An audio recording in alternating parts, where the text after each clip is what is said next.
할렐루야. 오늘 아침도 하나님의 말씀을 사모하는 모든 여러분들 축복하고, 사모하시는 여러분의 마음 가운데 하나님이 준비하신 풍성한 은혜가 넘쳐나기를 주님의 이름으로 축복합니다. 오늘 5월 26일 새벽 예배 찬송가 438장 내 영혼이 은총 입어를 찬양하시면서 시작하겠습니다.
오늘 함께 나누실 하나님의 말씀은 시편 23편 1절에서 6절까지의 말씀입니다.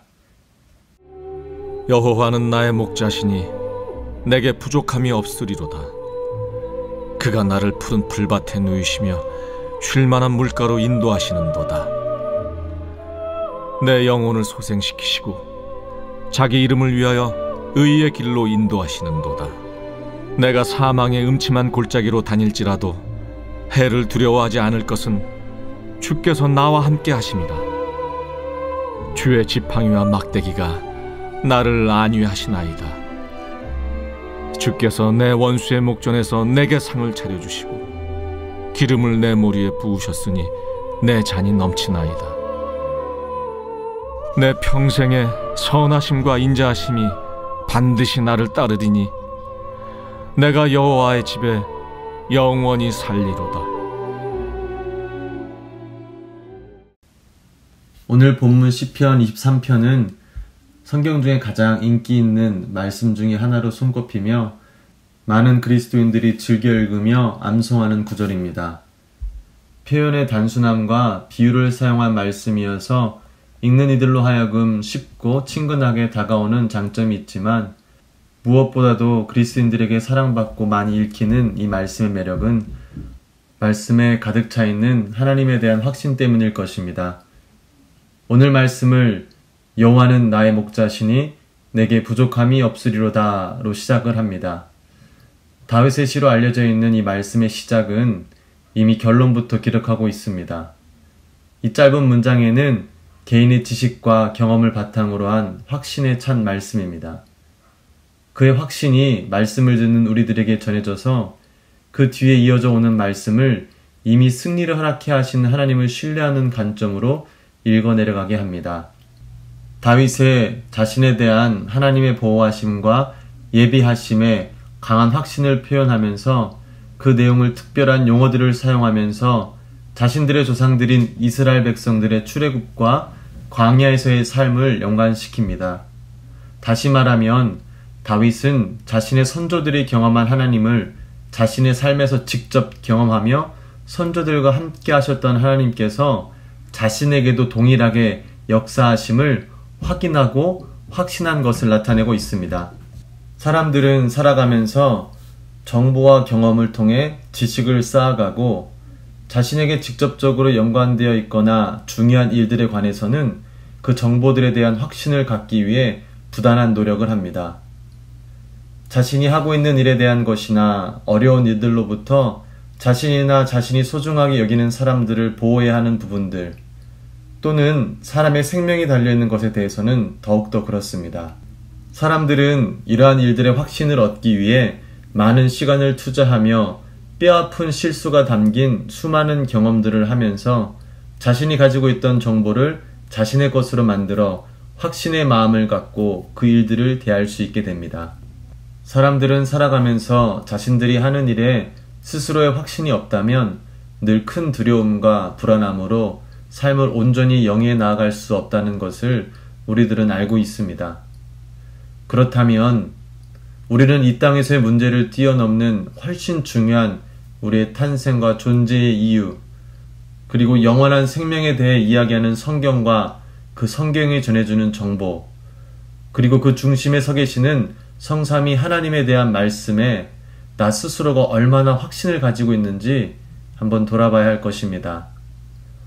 나 스스로는 이해하지도 경험해보지도 못한 하나님에 대한 정보를 듣고 그분에 대한 확신은 없이 하나님에 대한 정보들만 가지고 살아간다면 그러한 삶에서는 그리스도인과 비슷한 겉모습은 확인할 수는 있어도 그 안에 하나님으로부터 얻는 참된 평안을 찾기가 쉽지 않게 됩니다. 마치 하나님에 대해 알면서도 하나님과 함께하지 못하는 안타까운 삶을 살아가는 것입니다.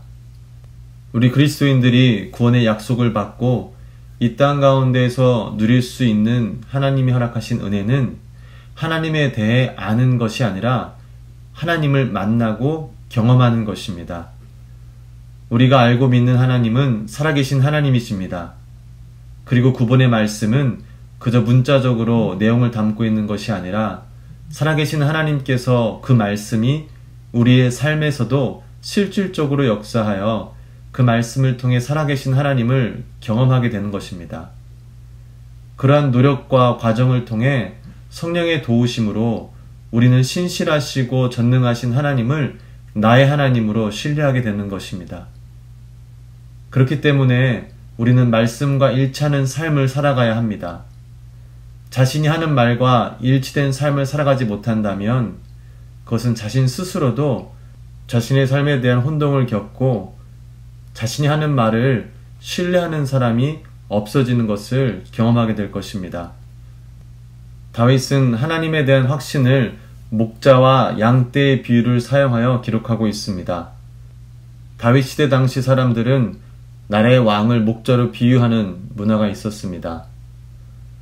선한 목자의 비유를 통해 하나님이 유일하시고 선하시며 그리고 온전하신 하나님이심을 선포하고 있는 것입니다. 그 당시 사람들에게 목자의 역할은 광야에서 내리쬐는 태양, 급작스런 국지성 호우, 폭풍, 맹수의 공격, 강도의 습격으로부터 양떼를 지키기 위해 혼신의 힘을 다하고 양들의 필요를 채워주는 것이었습니다. 이러한 비유적 설명은 양떼의 안락하고 평온한 상태를 중요하게 나타내기보다는 험난한 환경 가운데서도 그들을 지키고 그들의 양식을 채워주는 선한 목자의 중요성을 나타내고 있습니다. 양떼가 가질 수 있는 것은 맹수들을 이기고 어려운 환경을 극복하는 능력과 충분한 풀과 물이 아니었습니다. 그들에게 정말 필요했던 것은 목자였습니다. 왜냐하면 그 목자가 그들의 필요를 채워주기 때문입니다. 하나님에 대해 이러한 확신이 있었던 다윗은 자신에게 닥친 어떠한 상황에도 상관없이 하나님께서 자신의 선한 목자가 되어주심을 신뢰하며 찬양할 수 있었습니다. 내가 사망의 음침한 골짜기로 다닐지라도 해를 두려워하지 않을 것은 주께서 나와 함께 하심이라. 주의 지팡이와 막대기가 나를 안위하시나이다. 아멘. 사람들의 현재의 감정은 앞으로 일어날 일들에 의해 가장 큰 영향을 받게 되어 있습니다. 현재 자신이 너무 좋아하고 귀한 것을 가지고 있지만 만약 그것을 조금 후에 누군가에게 줘야 되거나 빼앗기게 된다는 것을 알게 된다면 현재 그 소중한 것을 가지고 있더라도 앞으로 그것이 없어질 것을 알기에 현재를 누리지 못하고 속상해하게 되는 것입니다. 반대로 비록 지금 내 손에는 아무것도 없더라도 조금 후에 자기가 원하는 것이, 좋은 것이 반드시 나에게 들어올 것을 알고 있다면 사람들은 그것이 현재 내 손에 없더라도 앞으로 갖게 될 그 마음에 현재를 설레임과 기쁨으로 보낼 수 있게 됩니다. 신앙의 삶 또한 그렇습니다. 우리의 기쁨과 평안함의 근원은 현재 누릴 수 있으나 언젠가 없어지게 될 편안, 안락, 재물이 아니라 우리를 보호하시고 선한 길로 인도하시는 목자 되시는 하나님과 하나님께서 우리를 결국에 인도하시는 푸른 풀밭과 쉴 만한 물가가 우리의 참된 기쁨과 평안이 되는 것입니다. 이 은혜가 우리의 삶 가운데 주어지기를 소망합니다. 내가 어디에 어떤 상황에 있는 것이 아닌 지금 나와 함께 하고 계시며 나를 도우시고 인도하시는 선한 목자의 손을 꼭 붙잡고 살아가는 지혜가 있기를 원합니다. 이 약속은 우리의 일방적인 확신이 아닙니다. 3절 말씀에 보면 내 영혼을 소생시키시고 자기 이름을 위하여 의의 길로 인도하시는도다. 하나님께서 스스로 자신의 이름을 내시고 우리에게 선한 목자가 되어주신다는 보장을 하셨습니다. 우리들도 누군가에게 보증을 서줄 때 우리의 이름을 걸고 사인을 해줍니다. 그것이 우리가 할 수 있는 가장 확실한 보증입니다.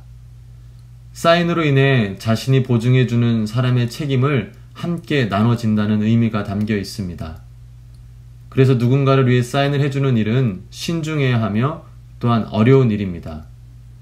그러나 하나님께서는 자신의 유익을 위함이 아닌 당신 자녀들에 대한 보호와 예배하심을 위해 자신의 이름을 걸고 약속해 주셨습니다. 하나님께서 우리의 책임을 함께 짊어지시는 것입니다. 하나님의 도우심을 확신하는 일에 하나님께서 우리 함께 하시겠다는 것입니다. 우리의 믿음은 의지만으로 하나님을 확신하는 무모한 결단이 아닙니다. 우리의 신앙과 확신은 살아계신 하나님의 우리 삶에 개입하심으로 얻게 되는 선물과도 같습니다. 오늘의 본문은 하나님을 목자로 비유하다가 5절의 말씀에서는 상을 베풀어 주시는 주인의 모습으로 바뀌게 됩니다. 다윗 자신의 삶을 돌아보니 늘 원수들이 자신의 목전 앞에 있었지만 결국 그 원수들에게서 승리하게 하시고 자신에게 상을 차려주시고 기름을 부어주시며 위로해 주신 하나님을 경험함으로 하나님의 풍성한 은혜를 깨닫게 됨을 나누고 있습니다. 여기서 생각해 볼 것은 다윗이 단순히 하나님이 베풀어 주시는 그 은혜에 감격을 경험하는 것이 아닙니다. 오히려 그에게는 고통과 낙심이 있었지만 그가 원수의 목전에 서 있는 상황을 경험하며 어려움이 있었기에 하나님의 도우심을 경험할 수 있었고 부족함을 경험하였기에 풍족함에 감사할 수 있는 마음의 준비가 된 것이었습니다. 이러한 경험과 그로 얻은 하나님에 대한 확신은 그의 남은 삶의 방향을 분명하게 세워줍니다. 6절 말씀에 내 평생의 선하심과 인자하심이 반드시 나를 따르리니 내가 여호와의 집에 영원히 살리로다. 아멘. 우리는 자연스럽게 불투명한 미래에 대해서 불안해할 때가 자주 있습니다. 앞으로 어떠한 일이 벌어질지, 나는 또 어떻게 무엇을 하며 살아가야 되는지 고민에 휩싸여 현재를 불안함과 함께 보내게 됩니다. 그렇다고 우리의 나약한 믿음에 좌절할 필요는 없습니다. 오히려 이러한 생각들과 상황들이 우리의 원수임을 기억하고 우리의 시선을 그 생각과 상황으로부터 돌려 지금까지 나를 도우시고 선한 길로 인도하신 하나님을 바라보며 그 하나님을 신뢰하며 나를 끝까지 도우시는 하나님과 함께 담대하게 나아가야 될 줄 믿습니다. 우리는 과거를 통해 확신을 얻게 되고 그렇게 얻은 확신은 우리의 미래에 반드시 영향을 미치게 되어 있습니다. 우리는 지금까지 우리와 함께 하신 하나님을 기억해야 할 것입니다. 만약 아직까지 하나님을 정보로만 알고 있던 분들이 계시다면 말씀을 통해 살아계신 하나님을 경험하시기를 사모하며 누군가의 하나님이 아닌 나의 하나님을 체험하시기를 바랍니다. 그리하여 하나님을 믿고 예수님을 따르는 우리들의 삶이 말씀으로부터 확실하게 영향을 받아 우리의 가정과 이웃과 세계를 변화시키는 하나님의 아름다운 도구로 쓰임받기를 주님의 이름으로 축원합니다. 기도하시겠습니다. 우리의 선한 목자가 되어주시는 하나님, 하나님의 도우심과 인도하심에 감사를 드립니다. 우리의 삶을 돌아보면 하나님의 흔적을 분명히 발견할 수 있었음에도 우리는 늘 목자 되신 하나님을 의지하기보다는 우리가 원하는 것들에 마음을 빼앗겨 마치 목자 없는 양과 같은 삶을 살 때가 있었습니다. 말씀보다는 나의 생각과 경험을 의지하며 삶을 살아갈 때도 많이 있었음을 고백합니다. 그러면서 하나님의 은혜를 늘 새롭게 경험하고 찬양하기보다는 습관적인 삶에 젖어 새로움이 없는 신앙생활과 하나님의 빛을 발하지 못하는 힘없는 삶을 살아갈 때가 있었음을 고백합니다. 기도 없기는 우리가 하나님의 말씀을 삶에 신실하게 적용함으로 살아계신 하나님을 만나고 경험하며 그 하나님을 세상에 소개하는 복된 삶을 살아가게 하여 주시옵소서. 하나님을 확신함으로 세상에서는 얻을 수 없는 참된 기쁨과 평안을 간직하며 살아가는 믿음의 삶을 살게 하여 주시옵소서. 지금 이 시간에도 육신적으로, 정신적으로, 마음적으로 또는 경제적으로 고통 가운데 있는 믿음의 지체들이 있습니다. 그들에게도 살아계신 하나님이 함께 하심을 확신하게 하여 주시고 살아계신 하나님의 능력이 그들의 삶을 통해 밝히 드러나게 하여 주시옵소서. 오늘의 삶을 선한 목자 되신 성삼위 하나님께 의탁드립니다. 모든 영광 주님께 올려드리며 거룩하신 예수님의 이름으로 기도드립니다. 아멘. 하늘에 계신 우리 아버지여, 이름이 거룩히 여김을 받으시오며 나라의 임하옵시며 뜻이 하늘에서 이룬 것 같이 땅에서도 이루어지이다. 오늘날 우리에게 일용할 양식을 주옵시고 우리가 우리에게 죄 지은 자를 사하여 준 것 같이 우리 죄를 사하여 주옵시고 우리를 시험에 들게 하지 마옵시고 다만 악에서 구하옵소서. 대개 나라와 권세와 영광이 아버지께 영원히 있사옵나이다. 아멘. 이 시간 우리가 함께 기도할 때 우선 말씀을 붙들고 허락하신 말씀 가운데 하나님, 그 말씀이 나의 마음과 생각과 삶을 변화시키게 성령님께서 함께하여 주시옵소서. 성령님의 도우심을 구하며 기도하시도록 하겠습니다. 두 번째로는 우리가 계속해서 기도하고 있는 코로나19로 인한 기도 제목들이 있습니다. 교회에서 정한 4가지 기도 제목과 또 교단적으로 정한 10가지 기도 제목, 새벽예배 스크린을 참조하시면서 함께 기도하시기를 원합니다. 마지막으로 함께 기도할 것은 지금 우리가 준비하고 있는 교회의 리오픈 진행 과정에 하나님의 보호하심과 인도하심을 위해 기도해 주시고 이를 위해 이끄시는 담임 목사님과 또 원로 목사님을 위해서 하나님이 늘 함께 하셔서 성령의 도우심으로 이 귀한 사명들을 잘 감당하실 수 있도록 함께 해달라고 우리 주여 3번 부르짖고 함께 기도하시도록 하겠습니다. 주여, 주여, 주여.